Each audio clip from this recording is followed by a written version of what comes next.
Assalamualaikum warahmatullahi wabarakatuh. Pertama-tama perkenalkan, nama saya Diasa Fitri.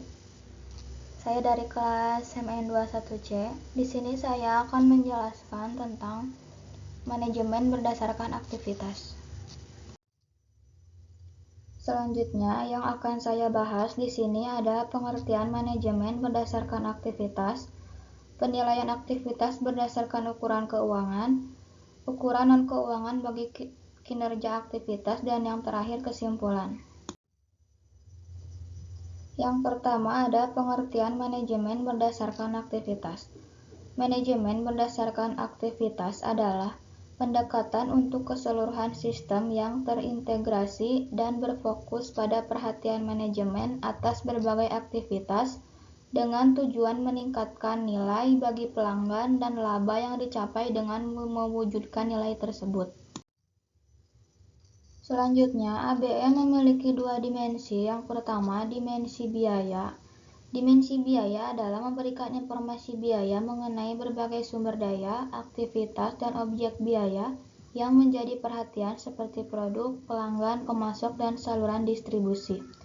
Tujuan dari dimensi biaya adalah untuk memperbaiki akurasi pembebanan biaya.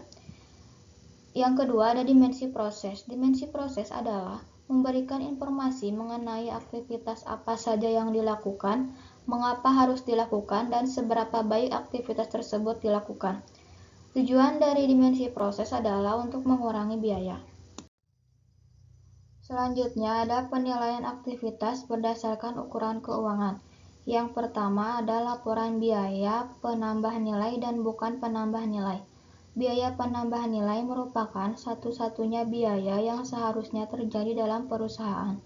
Biaya standar penambah nilai menghendaki penghapusan seluruh aktivitas yang tidak memberikan nilai tambah. Biaya standar yang mempunyai nilai tambah menghendaki juga penghapusan aktivitas yang tidak efisien yang perlu tapi tidak dilaksanakan secara efektif. Menetapkan standar penambah nilai tidak berarti bahwa standar tersebut tidak dapat dicapai dengan segera. Ukuran operasional non-keuangan dapat digunakan untuk pengurangan biaya, bukan untuk penambah nilai. Mengukur efisiensi pekerja dan supervisor bukanlah cara untuk menghilangkan aktivitas yang tidak memberikan nilai tambah. Sebaliknya, memfokuskan pada aktivitas dan menyediakan insentif untuk memperbaiki proses adalah pendekatan yang lebih produktif. Karena memperbaiki proses seharusnya mengarahkan pada hasil yang lebih baik. Yang kedua ada benchmarking, pendekatan lain dalam penentuan standar yang digunakan untuk membantu mengidentifikasi peluang perbaikan aktivitas disebut benchmarking, yang merupakan praktek terbaik sebagai standar untuk mengevaluasi kinerja aktivitas. Dalam satu organisasi, dilakukan perbandingan antara unit yang berbeda yang melakukan aktivitas yang sama. Unit dengan kinerja yang baik ditetapkan sebagai standar. Sementara itu, unit yang lain menjadikan standar sebagai target yang harus dipenuhi ataupun dilampaui. Tujuan dari pendekatan ini adalah menjadi yang terbaik dalam melaksanakan aktivitas dan proses. Yang ketiga ada anggaran fleksibel aktivitas. Anggaran fleksibel aktivitas memungkinkan dilakukannya prediksi biaya aktivitas yang akan terjadi dengan berubahnya aktivitas. Analisis varian dalam kerangka aktivitas ini membuat manajer dapat membagi biaya aktivitas menjadi komponen bernilai tambah dan tidak bernilai tambah, membedakan antara dampak biaya dan dampak volume, serta melaporkan biaya kapasitas aktivitas yang digunakan atau yang tidak. Juga kemampuan untuk menghitung biaya dari berbagai tingkat penggunaan aktivitas memungkinkan perhitungan biaya yang diperkirakan sebagai standar aktivitas intern. Selanjutnya ada ukuran non-keuangan bagi kinerja aktivitas.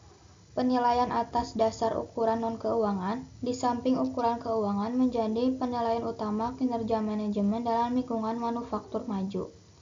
Ukuran tersebut mencakup tentang kualitas produk, kecepatan pengiriman produk pada pelanggan, pengendalian persediaan, pengendalian sisa persediaan, manajemen, mesin, dan pemeliharaan.